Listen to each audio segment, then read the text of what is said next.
The station's interior seemed to absorb every sound, the sound of machinery, the only company I had. Space had a way of doing that, making everything feel distant, muted, as if the vacuum outside was trying to creep in and swallow you whole. But I was used to it. After years of missions, the void didn't bother me anymore. It was just another part of the job. I pulled the suit over my legs, the fabric sliding over my skin. The material was light, designed to withstand micrometeorites and solar radiation, yet it still felt like a second skin. I had done this 1,000 times before, and every step was muscle memory. The repair job was simple. Routine maintenance on a satellite that had been orbiting Earth for years. Nothing out of the ordinary. My helmet clicked into place, sealing with a hiss as the suit's internal systems came online. A heads-up display activated, overlaying information on the visor. Oxygen levels, suit integrity, external temperature, all green. I ran a quick diagnostic, fingers tapping on the touchpads embedded in the suit's forearms. Everything was in order. "Station control, this is Collins, prepping for EVA," I said, my voice calm, professional. The station's AI, designed to manage operations and serve as my only company up here, responded with a soft chime. "Copy, Collins, EVA confirmed, all systems nominal, proceed with mission." I glanced out the small viewport next to the airlock. Earth hung below, a brilliant blue and green orb suspended in the void. Even after all this time, it still took my breath away. That view was the one thing that hadn't lost its wonder, no matter how many times I saw it. The airlock door slid open and I stepped inside, the space just big enough for one person, and initiated the decompression sequence. The whirring of the air being sucked out was comforting in a way that only routine could be. I floated slightly as the pressure dropped, the artificial gravity of the station still holding me close to the ground. "Decompression complete. Opening external hatch," the AI intoned. The hatch slid open, revealing the infinite blackness of space. I took a deep breath, more out of habit than necessity, and pushed off from the station, floating into the vast emptiness. The tether attached to my suit unraveled behind me, a lifeline back to the station and the safety it represented. The satellite was just a few hundred meters away, a small, blinking speck against the backdrop of stars. I activated my thrusters, small bursts of air propelling me toward the target. I reached the satellite in minutes, positioning myself next to it and securing my boots to its surface with magnetic clamps. "Station control, I'm at the satellite, beginning repairs," I reported. "Copy that, Collins, proceed." The satellite was a standard model, one I'd worked on dozens of times before. The maintenance was straightforward. Replace a damaged panel, check the power cells, and run a diagnostic on the communication array. I retrieved the necessary tools from my suit's compartment and began unscrewing the panel. The work was calming, each movement practiced. Space missions were a lot like surgery, precise, careful, with no room for error. One slip and things could go south fast. But I wasn't worried. This was routine. As I removed the panel, I caught a glimpse of Earth out of the corner of my eye. It was just as it had been. Bright, beautiful, alive. But then, as I focused back on my work, something shifted in my peripheral vision. I froze, my hands hovering over the exposed circuitry. "Station control, did you see that?" "Negative, Collins. Please clarify." The AI responded, its tone unchanged. "Thought I saw a... Never mind. Probably just the light." I shook it off and resumed my work. I finished the repairs in less than an hour, running a final diagnostic to confirm everything was functioning as it should. The satellite systems came back to life, the communication array blinking in acknowledgement. "Repairs complete. Everything's back online," I reported. "Copy, Collins. Good work. Return to the station." I detached the magnetic clamps and prepared to head back. The tether reeled me in slowly, pulling me toward the station. I glanced back at Earth, expecting to see the familiar sight of home. It was gone. I blinked, convinced my eyes were playing tricks on me. But when I looked again, the spot where Earth had been was nothing but an empty void. No blue, no green, no swirling clouds. just darkness. "Station control, do you have visual on Earth?" I asked, trying to keep the panic out of my voice. "Negative, Collins. Earth is not in visual range," the AI replied, its tone still annoyingly calm. I spun around, scanning the vastness around me. The stars were still there, twinkling in the distance, but Earth was gone. "No, that's impossible. Earth doesn't just disappear," I muttered to myself, frantically checking the station's coordinates, recalibrating my suit's display, anything that would explain what I was seeing or not seeing. "Station control, I need a system diagnostic. Full sweep." "Running diagnostic. All systems functioning within normal parameters," the AI responded after a moment. I stared into the empty space. This wasn't right. Nothing about this was right. Earth couldn't just vanish, not without a trace, not without... "What the hell is happening?"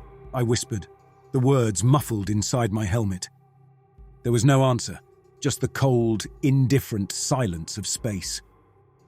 I activated my thrusters, propelling myself back to the station as fast as I could.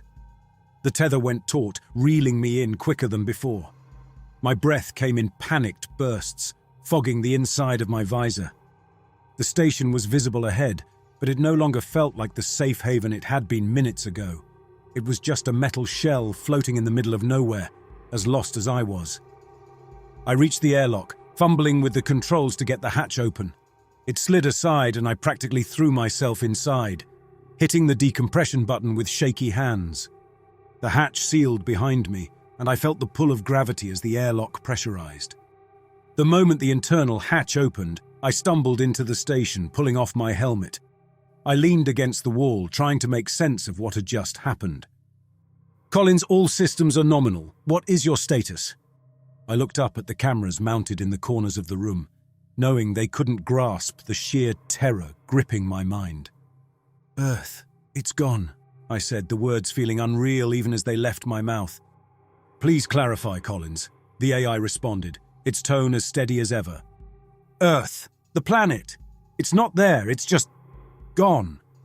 The AI paused as if processing the information. "No abnormalities detected in station systems. All external sensors confirm nominal conditions. Earth is not in visual range," it repeated. I stared at the empty viewport, where Earth should have been. This was real. Whatever was happening, it was real. And I was alone in it. "Collins, please advise on further action," the AI prompted. I had no idea what to do. This wasn't in any training manual, nor in any protocol.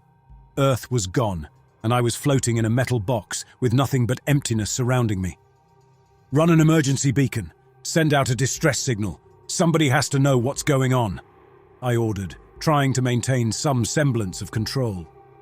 "Emergency beacon activated. Distress signal sent. Awaiting response," the AI replied. But deep down, I knew there would be no response. Not from Earth. Not from anywhere. I had trained for countless scenarios, system failures, life support malfunctions, even the possibility of being stranded in space. But nothing had prepared me for this. Earth was gone, and I was left floating with no explanation, no reason, no hope. "Collins, no anomalies detected in station systems. External sensors confirm no unusual activity. Please advise on further action." The AI's voice carried through the vacant corridors. "No unusual activity," I muttered, almost laughing at the absurdity of it. "The planet's gone, and you're telling me there's no unusual activity?" I forced myself to stand, leaning against the wall for support. My legs felt weak, my mind still recovering from the shock. "Run a diagnostic on the long-range scanners. I want to know if there's anything out there that could explain this." "Running diagnostic," the AI replied, and I could hear the whir of instruments as the station complied with my command. I moved to the control panel. The station's systems were all functioning normally, just as they had before Earth vanished. The lights were steady, the oxygen levels stable, the artificial gravity holding me firmly to the ground. Everything was the same. except for the fact that the most important thing in the universe was missing. The diagnostic completed with a soft chime, and I scanned the results hoping for something, an anomaly, a signal, anything that could explain what had happened. Long-range scanners detect no objects, signals, or anomalies in the vicinity, the AI reported, confirming what I already feared. All systems nominal. I slammed my fist against the control panel, frustration boiling over into anger. Damn it, there has to be something. Planets don't just disappear. I stared at the control panel, the data scrolling across the screen, but it all blurred together in a meaningless mess of numbers and symbols. My mind was too scattered, too panicked to make sense of it. Think, Jacob, think, I muttered to myself, pacing the narrow corridor. I had to stay rational, had to keep my mind focused. But how could I focus when everything I knew, everything I relied on, was gone? I needed to gather more information, to find some explanation, no matter how improbable. I activated the station's external cameras, the feed appearing on the screen. The cameras panned across the emptiness, the stars shining as they always had, but there was nothing else, no wreckage, no explosion, no trace of Earth or its moon. Nothing. I switched to thermal imaging, hoping to pick up some residual heat signature, some clue that might indicate where the planet had gone. The screen glowed with the warmth of distant stars, but the area where Earth should have been was cold, empty, devoid of anything that could suggest its presence. How is this possible? I whispered, staring at the screen in disbelief. Where did it go? Could it have been an attack? A weapon so powerful it could erase a planet without a trace? But there was no evidence, no sign of an impact or explosion. Besides, who or what could wield such a weapon? Another possibility crept into my mind, one that I didn't want to consider but couldn't ignore. What if this wasn't an external event? What if something had gone wrong with the station, with my own perception? I ran through the possibilities. Hallucination, a malfunction in my suit or the station's systems, even a mental breakdown. But everything was functioning normally. The diagnostics were clear, and I felt sane. But then, how would I know if I wasn't? Collins, there are no malfunctions detected in your suit or the station's systems. The AI interrupted my spiraling thoughts as if reading my mind. Yeah, I figured, I muttered. But something's wrong. Earth doesn't just vanish. I was alone. Completely, utterly alone, with nothing but the void around me. No Earth, no humanity, no point of reference. Just the station and the endless blackness of space. I needed to anchor myself, to hold on to something real, something that made sense. I moved to the small observation deck, where I had spent countless hours staring down at Earth, marveling at its beauty, its fragility. But now the large viewport framed only the empty darkness. I pressed my hands against the glass, my breath fogging the surface. I willed myself to see something, anything, but the darkness stared back at me, indifferent and unyielding. Station control, any response to the distress signal? Negative, Collins, no response detected, the AI replied. I slumped against the wall, feeling the metal through my suit. My mind struggled to grasp the enormity of what had happened. It was as if everything I knew, everything that had ever mattered, had been erased in an instant. And then, in the midst of my despair, a thought struck me, a possibility so terrifying that it froze the blood in my veins. What if Earth hadn't disappeared? What if I had? What if, somehow, I had been pulled into another reality, another dimension where Earth didn't exist? What if I was the one who was out of place, a lone survivor in a universe that wasn't mine? I shook my head, trying to dispel the thought, but it clung to me, worming its way into my mind. It was absurd, impossible. But then again, so was the disappearance of an entire planet. Collins, your vitals are elevated. I recommend rest and monitoring, the AI suggested, as if a nap could somehow solve the cosmic nightmare I was living. Rest, right. Like I'm going to sleep after this, I muttered, pushing myself to my feet. I needed to stay active, to keep my mind occupied. If I stopped, if I let myself dwell on the enormity of what had happened, I was afraid I'd lose what little sanity I had left. I wandered through the station, checking systems, running diagnostics, anything to distract myself from the void outside. But no matter where I went, no matter what I did, the emptiness was there. Hours passed. I was operating on autopilot, my actions driven by a need to maintain some sense of normalcy, despite the troubling reality of my situation. But eventually I couldn't keep the thoughts at bay any longer. The silence, the emptiness, became too much.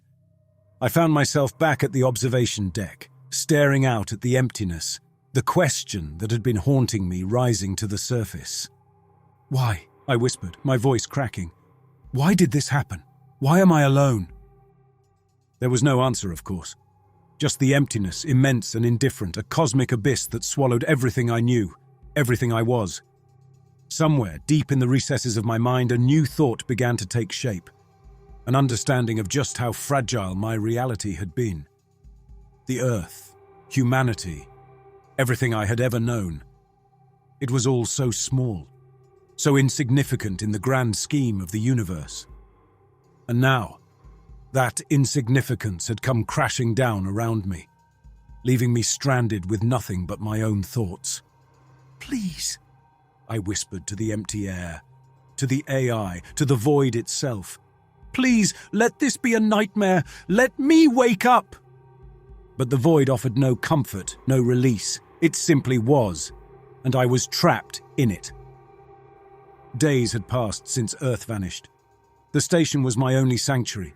The AI, with its monotonous voice, was my only companion. But I was beginning to resent it. It didn't understand what was happening, and it couldn't comfort me. The hallucinations started small, things that I could almost ignore. A whisper that seemed to come from just behind me, a flash of Earth on the viewport that disappeared the moment I turned to look. I tried to brush them off as tricks of the mind, a result of stress and sleep deprivation. But as the hours dragged on, they became harder to dismiss. I was in the command module running yet another diagnostic when I heard a distorted voice coming through the station speakers. "Jacob?" It was my mother's voice, clear as day. I hadn't heard it in years, not since she passed away.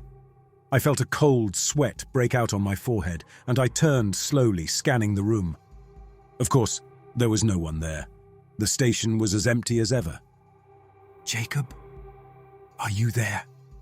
The voice repeated, softer now, almost pleading. "No," I whispered, shaking my head, trying to ground myself in reality. "This isn't real. It's not real." But the voice didn't stop. It echoed through the corridors, shifting in tone and pitch, becoming a chorus of voices. My father, my brother, old friends, all calling my name, accusing, pleading, mocking. I covered my ears, but the voices only amplified and became more demanding. They filled the station, bouncing off the walls, drilling into my mind. "Jacob, why did you leave us?" my brother's voice asked. "Why did you abandon us?" I fell to my knees, squeezing my eyes shut, trying to block it all out. But the voices wouldn't go away. They were inside my head, pulling me apart piece by piece. "I didn't abandon you," I choked out. "I didn't..." But deep down, I knew the truth. I had left them all behind when I signed up for this mission, choosing the comfort of space over the warmth of human connection. And now, I was paying the price for it. "Collins, your vitals are elevated," the AI interrupted. "I recommend rest and relaxation." Rest and relaxation? How could I relax when the ghosts of my past were haunting me, demanding answers I didn't have? No rest," I muttered, pushing myself to my feet, staggering to the nearest control panel. "I have to figure this out. I have to..." I started tapping on the controls, accessing every system, every sensor, every bit of data I could find. I needed answers, something to explain what was happening to me, to Earth. But the more I searched, the more lost I became. The hallucinations intensified. Every time I looked at the viewport, I saw Earth, whole and beautiful. But it was wrong. Too bright, too vibrant, like a painting rather than the real thing. And when I blinked, it was gone, replaced by the blackness that had consumed everything I knew. I began talking to the AI, not as a machine, but as a person, a confidant, a therapist, anything to keep me tethered to reality. I needed something, someone to tell me I wasn't losing my mind. Why can't you see it? Why can't you see what's happening out there? Collins, there are no anomalies detected in the external environment. The AI replied, as it always did. All systems are functioning within normal parameters. Normal parameters? I laughed bitterly. How can you call this normal? The Earth is gone, don't you get that? It's gone! Please clarify, Collins. Earth is not in visual range. No further data available. No further data, I repeated, my voice trailing off. Of course not. You don't know anything. You don't feel anything. You're just a machine.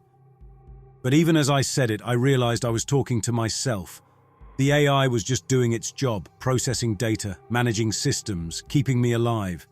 It didn't understand fear or loss or the creeping horror that was slowly devouring my sanity. The nightmares came next. Every time I closed my eyes, I was back on Earth, standing in the middle of a vast, empty landscape. The sky was black, the ground cracked and dry, as if all life had been drained from the planet. And then, the ground would start to crumble, the pieces falling away into the void, leaving me standing on a shrinking island of Earth with nothing but darkness around me. I would wake up in a cold sweat, gasping for air, but the darkness was still there, waiting for me outside the station, patient and unyielding. I tried to stay awake, to avoid the nightmares, but the fatigue was overwhelming. My body was shutting down, my mind fraying at the edges. I started seeing things, figures in the corridors, the faces of my loved ones reflected in the station's polished surfaces. They watched me, silently, their features strained with sorrow and anger. I sealed off parts of the station, retreating into smaller and smaller spaces, trying to keep the hallucinations at bay. But no matter where I went, the void was always there, pressing in on me, whispering in my ear. Collins, your current behavior indicates heightened levels of stress and paranoia, the AI observed. I recommend a course of sedatives to help you rest. Sedatives? You think a little sleep is going to fix this? I snapped. You don't understand. None of this is real. It's all falling apart. I'm falling apart. The AI's suggestion lingered in my mind. I knew it was just following protocol, trying to keep me stable. But it felt like a mockery. How could I sleep when the entire universe was unraveling around me? The breaking point came when the space began to change. I was at the observation deck, staring out at the darkness, when I noticed movement. The stars, the distant galaxies, they were rearranging themselves, forming new patterns. I stumbled back. This was no hallucination. I could feel it. Something was happening out there. AI, report on external visuals. External visuals show no significant anomalies, the AI responded. No, that's not right, I muttered, turning back to the viewport. The patterns were becoming more distinct now, swirling, coalescing into something. In the center of the swirling patterns, a light appeared. Small at first, but growing rapidly, expanding until it filled the entire viewport. It was blinding, searing into my retinas, but I couldn't look away. The light flashed, sending shockwaves through the station, through my very being. And with the light came the visions. They hit me like a freight train, a barrage of images and sensations that overwhelmed my senses. I saw galaxies being born and dying, stars exploding into supernovas, planets forming from the dust and then crumbling into nothingness. I saw Earth, not just as it was, but as it had been and would be, an endless cycle of creation and destruction, repeating over and over again. I was an observer, a tiny speck in the vastness of the cosmos, witnessing the rise and fall of universes, the birth and death of everything I had ever known. It was all connected, all part of a cycle that stretched beyond time and space. And then I understood. Earth hadn't disappeared. It had been reset, erased in preparation for the next cycle. The void wasn't just empty space. It was the mechanism by which the universe renewed itself, wiping the slate clean to start again. I was the only one left, the last remnant of a universe that no longer existed. And now I was being pulled into the next cycle, to witness it all over again.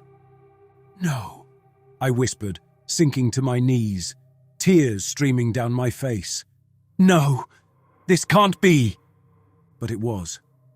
I could feel the void reaching out to me, pulling me in, ready to erase what little was left of my existence.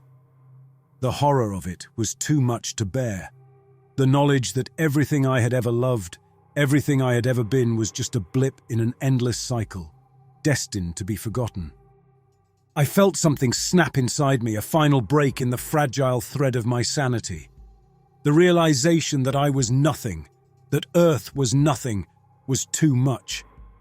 The cosmic truth was unbearable, and I couldn't fight it anymore. The feeling intensified until it consumed everything, my vision, my thoughts, my soul. The void was all there was and all there ever would be. And in that moment, I made my choice. "AI, override safety protocols, open the airlock." "Collins, that action is not advised. Please reconsider," the AI responded, its tone still maddeningly calm. "Do it," I ordered, my hand reaching for the emergency release. "Do it now!" There was a pause, and then I heard the hiss of the airlock depressurizing. The door slid open, revealing the swirling maelstrom of the void outside, the light pulling me in. I took a deep breath, feeling the cold, empty air rush into my lungs. There was no fear, no hesitation, just a sense of inevitability, of finality. I stepped forward into the light, into the void, letting it take me. And as I did, I felt a sense of peace. The cycle would continue. The void would reset. And I would be part of it, lost in the endless loop of creation and destruction. The shuttle locked onto the station with a clunk, signaling a successful docking. Everything had gone smoothly so far, but there was always that edge of tension when connecting to a station this old. Sigma 9 had been in orbit for years, a relic of the early days of the new space program, and I was here to make sure it stayed operational. "Docking complete, airlock secure," I reported back to Mission Control. "Copy that, Lieutenant Cooper. Welcome to Station Sigma 9.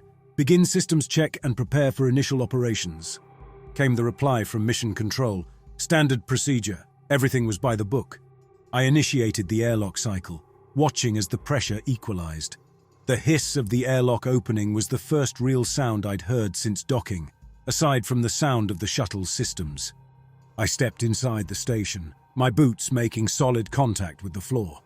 The artificial gravity was holding steady. Another good sign. The interior was what I expected, sterile and cold. The station's layout was familiar from the schematics I'd studied, with narrow corridors and compartments packed with the essential equipment needed to maintain life in orbit. It wasn't built for comfort, but that wasn't what I was here for. "Station Sigma 9, this is Cooper. I've successfully docked and am proceeding with the initial systems check." "Roger that, Lieutenant. Proceed as planned," Mission Control responded, their tone as indifferent as ever. I made my way to the main control, where the heart of the station's systems resided. The consoles glowed with soft light, and everything appeared to be functioning normally. The first few hours were uneventful. I went through the usual protocols, checking life support, power levels, and communication systems. Everything was green across the board, which was reassuring. As I settled into my routine, I noticed a few minor glitches. Nothing major, just little things. The lights dimmed once in the corridor near the airlock, and there was a momentary lag in the environmental control system when I adjusted the temperature. I filed them away as quirks of an aging station. These things happened. But then there were the dreams. They started that first night. I drifted off, my body floating in the familiar embrace of the sleep restraint system. But my mind refused to settle. The dreams were fragmented, disjointed images of Earth. Only it wasn't the Earth I knew. It was shrouded in darkness, or sometimes missing altogether, replaced by a darkness that seemed to swallow everything around it. I woke up more exhausted than when I'd gone to sleep, the images from the dream still clinging to the edges of my consciousness. I shook them off, telling myself it was just the stress of the mission, the isolation getting to me. But the next night, they returned, more vivid and unsettling than before. There was something else, too. During one of my routine checks, I noticed a log entry that didn't match up with the rest of the station's records. It was dated months before I arrived, but there was no corresponding mission or astronaut assigned to Sigma-9 during that time. I tried to access the details, but the file was corrupted, filled with gibberish and fragments of text that made no sense. I put in a call to Mission Control to report the anomaly. "Mission Control, this is Cooper. I've found a corrupted log file in the station's records. It's dated months ago, but there's no record of anyone being assigned here at that time." Could this be a system error? There was a pause, longer than usual, before they responded. "Cooper, it's possible the station's databanks experienced a minor glitch during its last unmanned cycle. We recommend you continue with your current operations. We'll look into the file from our end." "Understood," I replied, though their response didn't sit well with me. It felt like they were brushing it off too easily, but I had no reason to doubt their judgment. Still, the unease grew. The next few days passed in a routine and increasingly disturbing dreams. The glitches became more frequent. Dimming lights, odd noises, and more corrupted files appearing in the logs. The dreams became more intense, showing me images of Earth disappearing into a black void, leaving nothing behind. I'd wake up in a cold sweat, heart racing, convinced that something was wrong, that something terrible was going to happen. But when I checked the systems, everything was normal. Or as normal as it could be. One night, I dreamed of the station itself, floating alone in space. There was no Earth, no stars, just the station and the endless blackness surrounding it. I could hear a voice, faint and distant, calling my name, but I couldn't tell where it was coming from. When I woke up, I was disoriented, unsure if I was still dreaming. I checked the logs again, and there it was, a new entry, dated to that very moment. It was corrupted like the others, but this time, I could make out a few words amidst the chaos. Jacob Collins. I didn't know anyone by that name, and there was no record of a Jacob Collins in any of the mission logs I had access to. But something about it felt familiar, as if I should know who he was, as if he was connected to all of this.